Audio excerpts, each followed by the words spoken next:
Hello again. It is Wing Nation presented by Hercules Tires. Ride on our strength. Talking sprint car racing, our favorite time of the week.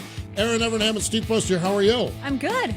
How about you? I'm fantastic. Are you kidding me? Yeah, you got a lot of dirt racing this weekend. I am like, I'm not quite to the promised land of sprint car racing, okay? But I'm dirt track. I went to... you had dirt in the ears and eye balloons and all exactly. that, yeah. Yeah. I went to Cherokee Speedway, the place your mama warned you about. Yep. Saw the World of Outlaw late models on Friday night. Had a great time. Tailgated there. Tailgated with some folks from Gastonia. Some cornhole players from Gastonia. What a mess. What a great time. What great people.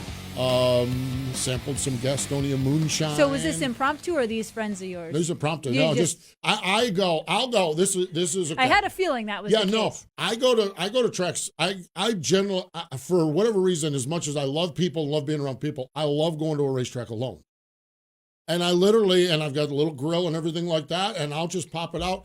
And every time I meet somebody really cool. And these guys were great. They were cornhole players from Gastonia. Shout out to my cornhole player friends from Gastonia. No, I go and so I went and I did the pits, and then I come out, when they're getting ready to do driver's meeting and stuff like that, and I do grill out. I just did some hot dogs and some chips and stuff like that and ate, and then went inside and had my cooler and a few frosty cold beverages, and I love it. Go. World of Outlaw late models are rolling along well. Unfortunately, they got rained out, and then an extended stay, but then Bristol. The Bristol trucks and with MRN and then the Cup Series. And, I just think the attention on dirt track racing is spectacular for all of us. I agree. I posted on my Twitter last night when I got home or somewhere or riding back or whatever it is, just FYI, there are dirt tracks all across America that race every Friday and Saturday night. I had a guy this morning retweet back or send me a note back on Twitter. I hadn't been to a dirt track in 40 years. I need to do it, and I need to take my grandkids to the races. Oh, that's awesome. Precisely. Yeah. If we're all talking about it, then it's good. Yep. And was the NASCAR on dirt experience perfect? No. I've heard NASCAR brass this morning saying we got to work on this, and this. I get that. But was it tremendous exposure, great opportunity for like Chris Windham and Shane Golobic to get a chance to do something that they didn't want to do. I think it showcases the amazing talent of NASCAR drivers. Yeah. I mean. Like Martin. That is unreal. That's the one. We had dinner with them a few weeks ago, and he was talking about it, and he said, well, I don't really know what to expect. I'm going to run the truck race to get some experience. I've done some charity events, but I don't have any dirt experience. And I watched yesterday, and I'm thinking, who is he kidding? Like, look at him go. You would have died. You and I, you're friends with Martin and Sherry. Yeah. I'm a person that has a lot of respect for Martin and Sherry. Yeah. I'm not friends with them, but I have friends respect. When he won that first stage, it wasn't buttoned up, calm Martin Truex Jr. on the radio. It was a 7-year-old kid that won his first go-kart race. He was just freaking giddy. I mean, and Martin is not I was just going to say, unless he's had some of his, Dr. Pepper and, Crown. Is that his taste? Yeah. But I've said this. This is a belief that I've had. I believe that if David Pearson would have been born in Indiana, he would have been an incredible open-wheel racer. I think good racers. I think Jimmy Johnson and Jeff Gordon, they chose the course they took. They could have taken a number of courses in racing and would have succeeded in it. Absolutely. I think when you're dealing with people like that, Martin, and Martin's maybe a little bit of a late bloomer on some of this, Martin has become that guy, though. He really has. He was Mayetta, New Jersey. If he's 4 hours east, maybe he's the top World of Outlaw World of Outlaw sprint car driver or Pennsylvania Posse guy. I think he's that good. I think good race car drivers. I think Steve Kinzer with a fair shot at NASCAR could have been a NASCAR champion. I think Donnie Schatz. Exactly. I think a great racer is a great racer. Yeah. And I think we saw yesterday that, and I know it's funny, you get on the chat rooms, you get on the sprint car, the rich boys, and Martin Truex Jr., Joey Logano, those are world-class top shelf race Absolutely. car drivers. And and when you get to know them, they're as humble as can be. Oh my God, both of them. Yeah. I mean, just great. Yeah. Well, and I think, on the whole weekend at Bristol, what NASCAR and SMI pulled off, like you said, it wasn't perfect, but it was still a good race. Oh my God, and it gave, awesome. All the naysayers who wanted to look at it and say, no, they don't belong on dirt, they couldn't say it. The race was good enough. Yes, it was good enough for them to do it, and good enough to get another date. Yep. Which is nice because as soon as Bristol announced that they're going to do it, someone from the World of Outlaws just kind of waved and said, "Oh, remember us?" And so, I mean, that's the other thing. Need to work on that on my schedule. Yeah, I need to get up there. That's the other thing. This is the one that cracks me up. Being the dual fan, sprint car fan, NASCAR fan. Because they're not really allowed. And I mean, in social media, we're not allowed to do it. Us people aren't really like the NASCAR fan. I wish they'd have done it at a real racetrack. The sprint car fan, I wish they'd put dirt back on Bristol. That was a real racetrack. How can we get this, because the sprint car fan. Why don't you go to a real dirt track? The sprint car fan for the last 20 years, all the sprint car fans wanted for the last 20 years is put dirt back on Bristol. Yeah. Now the NASCAR fan is like, I wish we'd have done it at a real racetrack. Wait a minute. On Wing Nation Twitter, they're talking about that was a real racetrack when Sammy went around there. You can't win. I know. It's fine. It's fun. But it's good. And World of Outlaws are gearing up to go there. I cannot wait. Yeah. So I'm all fired up about that. So, and sprint cars, by the way. Let's get to our Hefner Racing product hot topics. A question for you, Erin. Who is the hottest sprint car driver in America? Well, not in a Gary Scelzi hot, good-looking kind of way. Who's the maybe hottest? Dominic Scelzi kind of way. And Gary and Dominic are very handsome men. Let's not get off on that. When I say hottest sprint car driver, where we were headed with that. I mean performance-wise. Yeah. How about Dominic Scelzi? We had him on. When was that? And he was just full of confidence. And you take life going good. I don't care what anyone says, and that's if you're a broadcaster, a doctor, a mom, a race car driver, whatever it is. When life is going good, you perform better. You just are everything good. And we had Dominic on, and home life is good. Yep. Baby on the way, in love, 2 pooches. He's really he has a 2-legged kid on the way, or 2-legged dog on the way. 2-legged dog. 2-legged dog on or 2-legged dog on the way. 2-legged dog, something that I never heard before. Has embraced the family business. Yep. And yet gets to do the racing. And they bring in Jimmy Carr to manage the racing operation, which, oh, by the way, that's a really good move. Extremely good move. So that when Dominic walks in the pit gate on Friday afternoon, he knows that car is a winning car. You put all that together, and he swept the weekend out at the King impressive. His career high wins, I believe, was 8 in 2019. He's got 4, and we're in March. On a limited schedule. Yeah. I mean, compared to he's rolling. Yeah. So, and again, a very, very handsome man. Maybe not the hottest sprint car driver in America, but a very, very handsome man in a Gary Scelzi kind of way. Pennsylvania, Williams Grove, Justin Peck. We're going to talk to Justin. Okay. Raise of hands. At the end of March, who is the only multi-time winner in the state of Pennsylvania? Who had Justin Peck? No. Hands aren't up. No. And stout. Yeah. And Justin's a great racer. Tom Book has a great race car. There's no. But it's the. Yeah. But no, you're not going to say that you're the first. He's the first guy to get multiple wins in Pennsylvania, but he is. We're going to talk to him. Port Royal, Dylan Cisney. He's been top 4 in the first 2 nights, so he's good. Jim Siegel, 15th career win at the fabulous Lincoln Speedway. It's in nearly 3 years. Over in Ohio, we're going to talk to DJ Foos. Attica got rolling with DJ Foos getting the win. The Texas Traveler, TJ Michael, got the win, and this there could not be a more Tim Kading story than Tim Kading's story this weekend. Okay, Alex Hill, of course, the young lady racer from up in Canada. She had some school, so she wasn't going to be able to do the Lucas Oil ASCS tours at Super Bowl Raceway and then I-30. So let's get Super Sub Tim Kading to come over, which you can't go wrong. You can't go wrong from an entertainment value, all of it, and you can't go wrong from a behind the wheel value. If I have a sprint car team and I know I have one race that I need to fill in with a driver, TK is likely the guy. He is like Super Sub. Yeah. What chassis? What I don't know. Just let me go. Okay. So he flies to Texas, and they proceed to get rained out. So they just find a Kennedale Speedway sprint banners race, and he just goes and wins it. So this is TK doing TK type things. Yes, it's very TK. Very TK-ish. Yes, it is.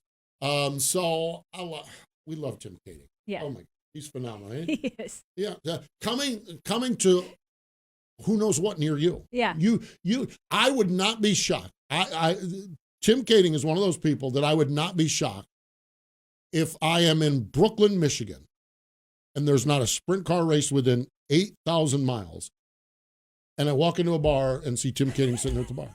That would not shock me at all. Tim at a bar? At a bar, yeah. Or I go to a racetrack in Idaho, and there's a junior sprint division there, and Tim's out there. Yep. Yeah, I mean, he's everywhere. He's awesome.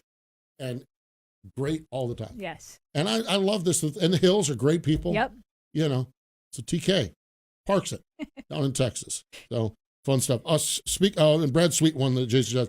Speaking of parking, how about Carson Hosevar's truck yesterday? A nod to Brian Clausen. Yeah. They had the Brian Clausen. That was awesome. And so Tim posted something, and I actually stood there. Yep. I was standing there during the invocation and the ceremonies. I was standing by that truck, and I'm like, and I missed the pit note. I missed the pit note that I didn't. And I'm like, oh, that's cool. So I took a picture of it. And so Tim, I'd sent him the picture of the name above the door and everything like that. That was special. When I say parking it with Tim Kading, I think about 5 years. Crazy. Yeah, it really is. So, but I love that Al Neese, everyone's still remembering Brian. We talked about him on our broadcast. Yeah, we got a chance to talk a little bit about Brian on our broadcast. So I think it's awesome. So there you have it, our Hefner Racing product hot topics. Trailer and shop accessories. All right. If you have a race team, you need to talk about Hefner Racing products. They know sprint cars. They know what works best for your team. No other accessory can match their quality, performance, and design. Top trailer builders use HRP trailer accessories to outfit their stock and custom build units. They're always adding cordless tool charging station, sleek in design. Holds 2 cordless drills, impacts, flashlights, and everything. Erin, it really works well, and it just clears the clutter from the workbench. Yes, for us types that are OCD, it keeps clutter from your workbench. And the roster includes something for every racer, team, trailer, and shop. So don't settle for anything less than Sprint Car Racing's #1 accessories manufacturer. www.hrpracing.com. We mentioned Jim Siegel, one of the great racers up in Pennsylvania, took the top spot off Tim Wagaman at the fabulous Lincoln Speedway, Siegel's 15th win. Here's our buddy Wayne Harper with the call on Flow Racing. And now for the Dryden death-defying move of the week, where one driver simply amazes us with their on-track moves.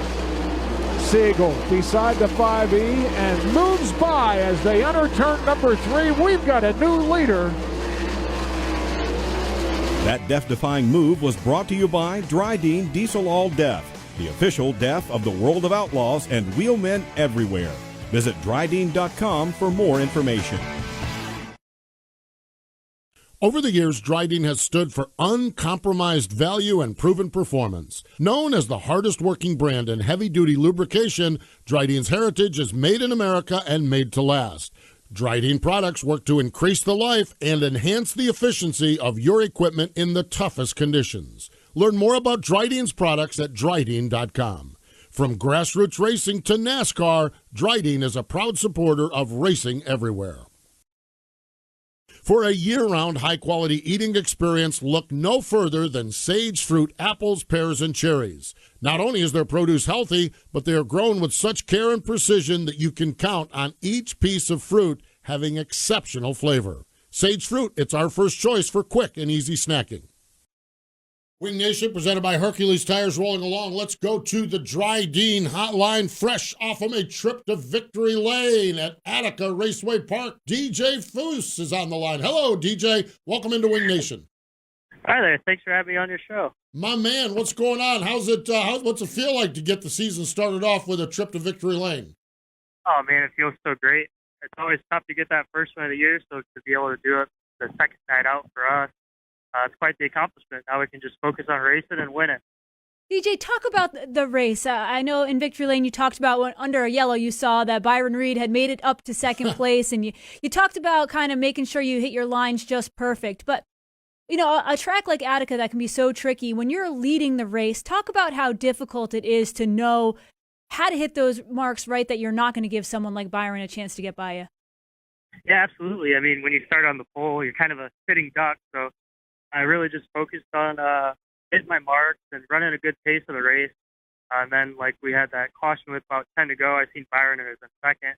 So, okay, I have to run 10 qualifying laps. I have to make sure I'm as hard as I can possibly go for these 10 laps. And I ended up having a caution with, like, 6 to go, and he was still in second. And I hadn't heard him or seen him.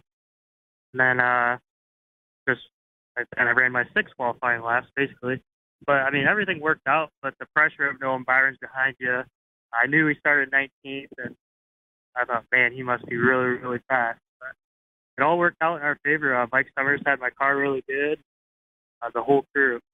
They did a nice job this last weekend. Doug Berryman had my Berryman Racing shocks dialed in. No doubt. How I think you finished the season pretty strong as well. How nice is it to be able to transfer speed from one season to the next season? There's always the uncertainties when you roll out the first few races. That's got to be very nice to have that comfort that where you were ended or pretty good at the end of last year, you're good this year so far. Yeah, absolutely. I mean, we found a few things there towards the end of the year. Unfortunately, it took almost all season to get her dialed in. But, yeah, we started out the year with some speed. We didn't really have the best result opening night at Attica, but we passed 12 cars. So, I mean, it's pretty hard to complain about that. Then to be able to win, I know it was from the front row, but it's pretty easy to get complacent when you're in the lead like that. So I just had to make sure everything was I did everything I should do. DJ, when you talk about, last season was a bit of a rough season until you found some speed at the end and you had made some changes. When you talk about those changes, without being specific, are they just minor setup changes? Did you change like a parts manufacturer? What are those things, and how difficult when you're in a bad season is it to find those? What's wrong or what you need to work on? It is very frustrating when you're in a bad season because you're just like, sometimes you just get so frustrated you don't know what to do. And then sometimes I start to question myself, is it me? Am I doing something wrong? But we just changed a little bit of stuff with our shocks. And like I said, Doug Berryman got my shocks dialed in so far. There towards the end of the year, we figured some stuff out. We were able to transfer it over into this season. Nice. That is cool. Shock packages, and when you look at a track like Attica that is so technical, and there's times you're tiptoeing around the bottom. This past Saturday, you spent a lot of time, especially in 1 and 2, up on the top side of the racetrack. How critical is it to have a shock guy like that you have the confidence and comfort in, and you can not only have a good shock this past Saturday, but continue to develop that relationship? Yeah, absolutely. I mean, I feel like shocks are a really big part of us. I mean, between the shocks and the top wing, those are the things that seem to change the most. So you just have to stay up with it. And Doug's pretty sharp. He does a very nice job. And Mikey Summers, that works on my race car, gets them tuned in even better. So, yeah, it's just a big part of it. And then us rolling into this All-Star weekend, hopefully we can roll into Attica with some momentum and keep carrying on the speed we have right now. I was going to mention the All-Stars rolling into Attica this weekend, but as it is, we talked about Byron Reed, but the competition level in Ohio is really strong. What are your thoughts? Obviously, going in with a win is a great way to start this upcoming weekend with the All-Stars. But what are your thoughts about the competition level and everything that's going on in Ohio? Oh, absolutely. I grew up watching Byron Reed. Ever since I was a little kid, I watched Byron Reed. He was always the dominant car. So, I mean, I've been in the position I was this last spot for Saturday night with Byron behind me, and sometimes it hasn't worked out for me. But sometimes yeah, I think our competition level is pretty good. We have Cole Macedo, Chris Andrews is back racing again, and he's really fast. I'm sure I'm forgetting some guys right now on the spot, but yeah, I feel like we have pretty good competition. Cat Benner. I mean, he won 10 races last year and a couple All-Star races. So it's hard to pass over those kind of guys. So if we can beat them, that's quite the accomplishment. DJ, we had Cap on last year a couple of times, and they obviously hit on something really, really good. We've talked to Brad Sweet about this when he was chasing Donnie Schatz all over the country. We've talked to a lot of drivers. When you have someone that comes in last year and gets the winning setup and clubs you with it on a somewhat regular basis, you talked about gaining speed throughout the course of the season. that's got to be pretty good motivation when you have someone that's running good and a gauge and a measuring stick to see how you're doing when you have someone that's as stout as that. Absolutely. I mean, it's something you're taught as a very young racer. You're only as good as your competition. Yeah. And I felt like Pat Henry was always the car to beat last year. And at the end of the day, you have to think about, okay, somebody has to beat him. Why can't it be me? So we just have to, we made our changes to be able to do so. And I feel like I picked it up in the driver's seat a little bit. I needed to be more aggressive. And I paid off for Saturday night. Now hopefully we can continue to do it all summer long. DJ, you talked about in Victory Lane about, I think you woke up that morning thinking about winning the race and pulling into Victory Lane afterwards. How important is that positive attitude? You just mentioned it, that you yourself had to work on some things, but going into a race feeling that confident, how much does that help? It makes a huge difference. I mean, I don't know, some ways wake up and you just feel like, man, today is my day. So I had that feeling Saturday morning, and then we actually do pill draw at Attica. So the crew chief did the pill draw, and he came back with a 1. So I was like, oh my gosh, it's all coming to fruition. So it's my race to lose at this point. Put the pressure on yourself, didn't you? Oh, yeah. Well, both of us. I told him, well, just make sure you don't mess this thing up. Yeah, that's great. Yeah, good stuff, that's for sure. You mentioned the All-Stars this weekend. Are there other big plans this year, or sticking close to Attica, Fremont area? What's kind of your overall game plan as you roll into 2021?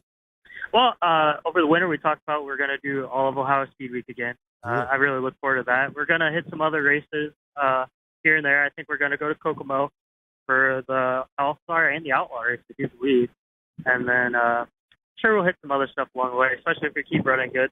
I feel like we have to go race. DJ, are you someone who sets goals at the beginning of the season? Like, do you have a goal somewhere in the points or a number of wins, or are you just someone who kind of takes it as it comes? When I leave the house, I go there to win. I go to win the race. That's my mindset. But no, I mean, yeah, obviously I have some goals. Those last 2 years, Fremont Speedway's championships flipped away with me. The first year by 2 points, and last year I lost by 1. Oh. So this year my goal is to win that championship. That's all I want to do. But, I mean, obviously we all want to win. So the desire and the drive for everybody to just be as good as we possibly can be is there. So that's what our goals are. Just win the most we can and try to have fun. And it sounds like you guys are off to a good start. DJ, we appreciate some time out of your schedule, and congratulations. Good luck with the All-Stars this weekend and on throughout, and I'm sure we'll talk to you down the road further, but congratulations. Absolutely. Thank you very much, and thank you for having me on your show. There we go. DJ Foos. Man, I love Ohio racing. Me too. I love that. I watched the video of that race. I'm like, oh my gosh, can we add like 3 or 4 more weekends to my summer so I can get up there? I know. I love Attica. It I do just too. provides Attica's such just great great racing. Oh yeah. my gosh, I was watching that race. I'm like, oh my gosh, and I literally went back to the schedule, and I'm like, gosh, oh. A lot of times we have a June window, and I'll hit like a speed week or something. But it's just working this year. Just not working this year. Gotta figure this out. Cool stuff, and good to have DJ Foos. He's the 2019 champion at Attica. So off and running and off to a really good start this season. Citywide to countryside, whatever you drive, wherever you go, Hercules has the value, selection, and industry-leading warranty to get you there no matter where the road takes you. Go to HerculesTires.com. There you can find the nearest authorized Hercules retail location to you. Plus, you can use the tire tracker to find out which Hercules tire fits your vehicle the best. That's HerculesTires.com. Hercules Tires, ride on our strength.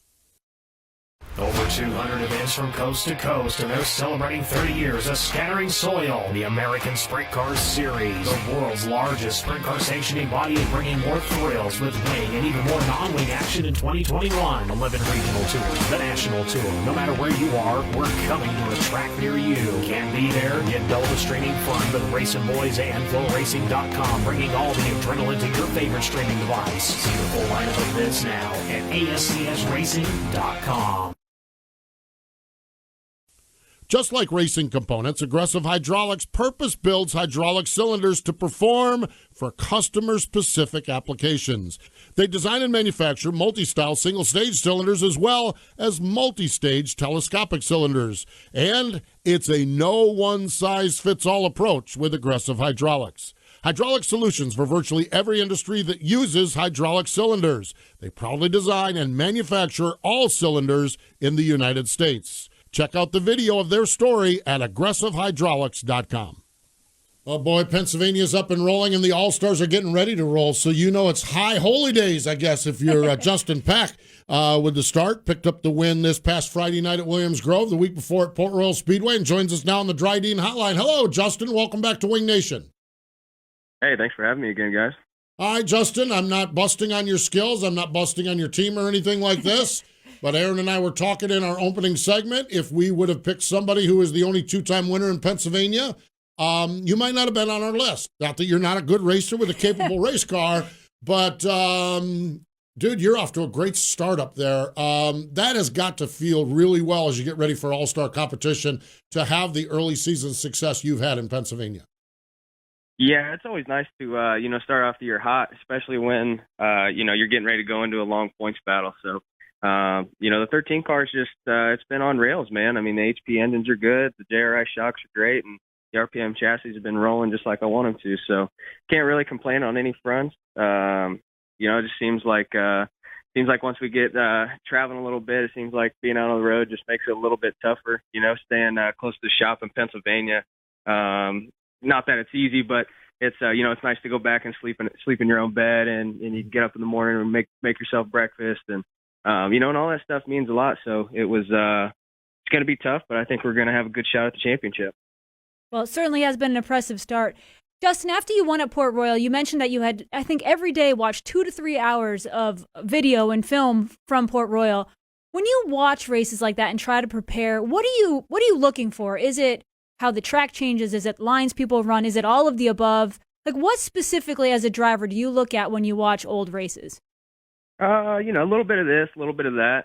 For starters, you're always trying to watch different, you go through different years. So, for example, I might go back and watch, a couple videos from 2019 and kind of see how the track was, one night versus the next night, and just kind of compare and maybe even take a little bit of notes, maybe jot, okay, well, there was a solid little patch of moisture coming off of 2 up on the top or on the bottom. And then you go back a few years and you kind of try and figure out what the weather patterns were that night and just kind of try to pay attention to, where everybody was running, where guys could make passes, I think where a lot of guys might make mistakes when they're watching film is they go back and they'll watch highlights. The reason that I spend 2-3 hours on there is because I'm watching a whole night. You know what I mean? I try to go back and watch a whole night, where they were at qualifying, how the heat races were, dash, A-main, stuff like that. So, like I said, just trying to look at a little bit of everything, track conditions, where guys were running, who was up front, why they were up front, because if let's say Lance DeWeese is out there running up front, you can almost bet that the track's dead slick and he's got to pedal the thing because he's, the best in the country at doing something like that. So, just kind of looking at all the factors and trying to make yourself better. When you mention like watching a specific time of year, do you watch like races from that date because of weather patterns? Is that what you said? Yeah, a little bit. You might watch a race that is super juiced up. Well, that might not be characteristic of that track. Like let's say the Speed Palace is, typically known for being slick from bottom to top and producing some racy features. But if it's juiced up and hammered down, you kind of have to think, okay, well maybe it might have rained that day, and you kind of got to go back and try and figure out, well, when did it start raining? Was it raining for 3 days? Did it rain all week? Did it rain just that morning? So all those kind of factors kind of play into it. And it actually takes a lot of research. Now I feel bad that I didn't think you should have won all 7 or 8 races up. I mean, with that. You have a neat opportunity this year with Tom Book, and Tom, one of the finest guys on the planet, always puts a good race car out there. And it sounds like to me that that's what you're trying to reward him with your level of commitment as well. Yeah, I mean, when you get with a true team like these guys are, and he's got full-time guys in the shop, and he's got an awesome crew chief and Sean Strasbaugh, and Curtis Williamson from JRI Shocks is with us as well. And when you put a combination of guys like that, the product's going to be great once you hit the racetrack. And so if I know the race car is going to be on top of its game, and those guys are going to be on top of their game behind me, then I feel like I should reward them with the same level of commitment that they are, because those guys are putting in over 40 hours a week in the shop. So And I'm right now, currently, I'm back home in Indianapolis. I'm actually at work at Foos Tire here in Brownsburg. So, I feel like if I'm out here getting to do what I need to do, then I should be still on top of my game, whether it's, talking to sponsors or whether it's watching film and just being prepared for when I show up to the racetrack. Justin, you talk about when you get on the road, how it's a little bit more difficult. You don't get to sleep in your own bed. You get kind of, caught racing with the same people night in and night out. How important and how huge is it to have one at Williams Grove and Port Royal to get the ball rolling for the All-Stars? Well, it seems like half the races for the All-Stars are in Pennsylvania. So, yeah, it's kind of looking back over the last few years, Aaron Rice was kind of dominated the All-Stars. And I think a lot of that is because when he rolls into Pennsylvania, he seems to make up a lot of points on other guys. His point lead seems to stretch out a little bit. He's, winning the Pennsylvania races. He was the guy that was beating the posse. So I just think that's crucial. I think if the guy who gets out of Pennsylvania the best is going to be the guy that has the best shot at winning the championship. So that was it is definitely huge. And like I said, going back to the guys I got around me, I mean, they've been in Pennsylvania racing, their whole life. So it definitely helps a lot when you can get with a team that, has a good idea of where the car needs to be at and can kind of, I can get out of the race car and talk to them and say, hey, I felt like I could have been here. Maybe I should have moved down or thrown a slider this way. What did you guys see? And for them to have the experience of watching races at those tracks for so long, it's nice to be able to hear their opinion and they can kind of help me out a little bit. Now, you're not letting those misfits, though, be a bad influence on you and getting in any trouble on the road now. Are you making sure you're tucked back in the hotel bed, or are you hanging with the misfits a little bit when you guys are on the road? It's a little bit of both. You just kind of it just depends on the night. Everything's good in moderation, right? Yeah, absolutely. They are Kurt Williamson. It's Kramer's son. Yeah. Oh I my know God, Kurt. I love those guys. Yeah. I really do. That's cool. Yeah. Justin, when you look at the All-Star lineup for this year, there's opening for a new champion, but it's a pretty stout list of guys you're going to be running with. What are your thoughts, expectations? Obviously, you said you're running for a championship. You feel like you've got it in it, but is there a certain part of the season you're looking forward to? Anything with competition? Like, what are your thoughts going in now that the points races are starting? It's going to be a battle all the way to the end. Looking at the list, I think I saw this morning there was, 11 full-time guys committed, and I think all 11 of them are capable of winning races and running up front. So I think it'll just be a matter of being consistent. I think realistically what I'm looking forward to is the sprint week, Ohio Speed Week, and when we make those long stints out in Pennsylvania, I think that's where we're going to be able to kind of shine a little bit. I've been in the gym a lot this winter and trying to get the physical part about it right. And I think I might just be able to maybe outlast a couple guys just in the heat and being out there in the grueling summer months. So I think that'll be best for us. Like I said, these HP engines we got right now are really hitting good. So I think, the bigger Pennsylvania racetracks will play into our favor a little bit. And we got Russ with RPM chassis right there as well out of Pennsylvania. So I think just the combination and the knowledge that we have around us is going to really help us out once we get into Speed Week and the Pennsylvania races. Final question for you. You said you're back in Indy at Hoosier Tire. What do you do at Hoosier Tire? I'm just a tire slinger, man. I get tires for guys, mount tires, stuff like that. We also have Allgaier Performance here as well. So I sell a little bit of parts and stuff. Just kind of a jack of all trades. I'm not here all the time, so I kind of just have to come in and help do what's needed, That's awesome. That is awesome. Yeah. Well, we're going to be following along with you at Attica. I think I get to catch up with you guys at Virginia. I think I'm coming up there to that race, and look forward to watching you race in person. But congratulations on the strong start, and wish you the best with the All-Stars as we roll into the 2021 All-Star season. Awesome. I appreciate it, guys. Thanks for having me on. There we go. Justin Peck. I stated it during that. If we had interviewed Justin preseason, I would have been raising my hand and saying, yeah, I think the Cat goes into Pennsylvania and wins multiple times before the end of March. What a commitment. What a dedication. Yeah. When I read the 2 to 3 hours a day leading up to Port Royal, and then him, I mean, my engineering mind, I love when he said that he actually looks at the weather patterns, because I'm also a bit of a weather nerd, and to look at when it's rained and how the track changed, like that's some serious preparation. That's serious preparation. That really is. And I've seen this, and I understand this has been a very heavy NASCAR show. We've talked a lot, but I'll never forget, I was talking to Mark Martin, and he was teammates at the time at Hendrick Motorsports with Jimmy Johnson. Mm-hmm. And he said, I said, what's the, and Mark was always a fitness guy. Yeah. And I said, what's the thing about Jimmy? He said, he just works harder at his trade than everybody else. He works harder at his fitness. He works harder at his mental game. He studies the sport. He does this, he does that, and does this. He says, I'm not shocked at all that Jimmy Johnson is Jimmy Johnson because he works harder at it than I do and everybody else. And when you listen to someone like Justin, it's like, oh, you know, okay, that's tough to beat. Yeah. You know, and then you throw what Tom is providing them. Yep. Good equipment. Oh, it's pretty good stuff. Yeah. It's real good stuff. Off to a good start, too. Oh, yeah, go in there in Pennsylvania and whoop up on Get them. your first Williams Grove win. I know. And win How at about Port. Yeah. That's phenomenal. Man, I'll tell you what, Justin Peck. Always loved chatting with the guys, and it's going to be fun to watch him as this season unfolds. Sage Fruit has been a longtime supporter of sprint car racing, sprint car fans, and us here at Wing Nation. What they pride themselves on most is providing shoppers with the highest quality, best tasting apples, pears, and cherries available. Go to sagefruit.com and make sure you ask your local grocer for Sage Fruit.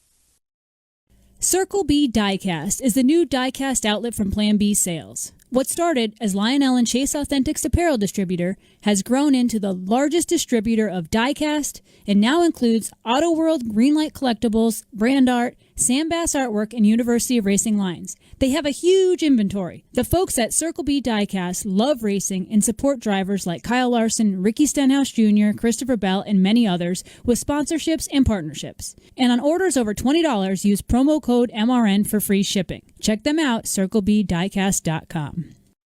Sunoco is a proud partner of Wing Nation. Not all fuels are created equal, so fill up with Sunoco Ultratech. Sunoco Ultratech is a top-tier detergent gasoline that is proven to make your engine run cleaner, longer, and more efficiently.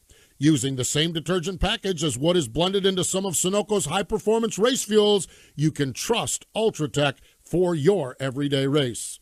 Whether you're headed to the track or just hitting the road, fill up with Sunoco Ultratech and fuel your best. It is a weird week when we look at the National Sprint Car Hall of Fame birthday calendar.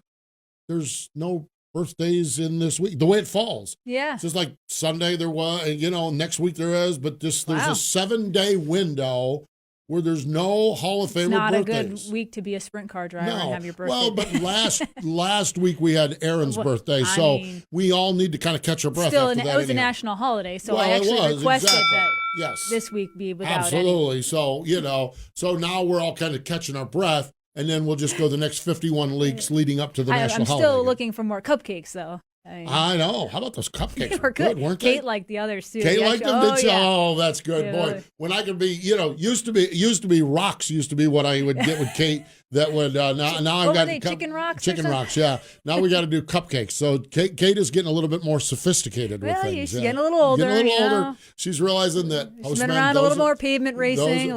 Those are rocks. This is a cupcake. There's a difference here.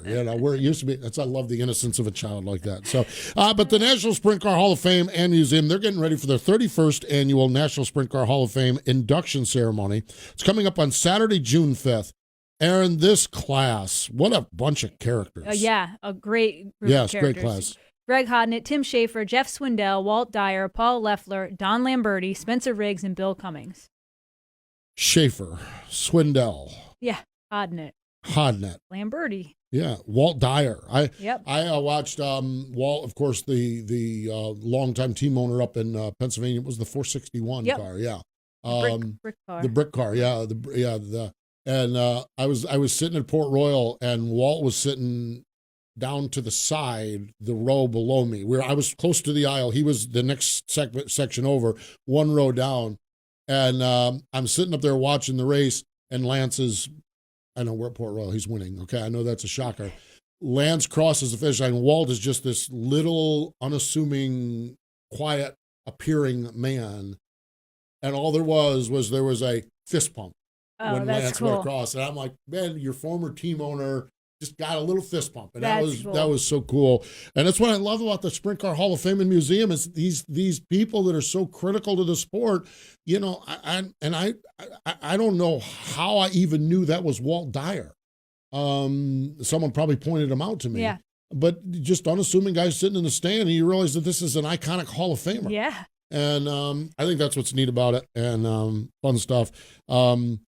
Jeff Swindell, I think they're probably going to have to get the hook out when it comes time to end the acceptance speech. You might get a little political spiel. You might get a little Trump 2024 campaigning to get started off up there in June in the Marion County of Iowa to get the campaign started. In fact, if I'm a candidate on the Republican side, maybe that's where you look at launching your campaign and there it is. have Jeff be your man. So fun stuff, really is. SprintCarHOF.com. That's www.sprintcarhof.com. Coming up later this week, we talked a lot with DJ Foos and then with Justin Peck about the All-Stars. Yep. Blake Anderson's going to join us on the podcast. I love Blake Anderson, just such a good guy. And we're going to get deeper and break this down.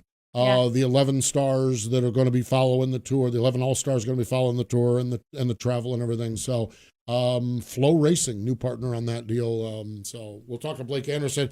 And coming up on our Wing Nation television program presented by Sage Fruit, Brad Sweet. I'm just telling you, we've already recorded this. Ashley and I did. It was a fun visit with Brad Sweet. Good stuff. Good stuff. Coming off that Jason Johnson when he talks about Jason. Win. So he talks a lot about Jason as well. So neat stuff. Hey, thanks to DJ Foos and Justin Peck. But more important than all of that, thank you for joining us here this week on Wing Nation, presented by Hercules Tires.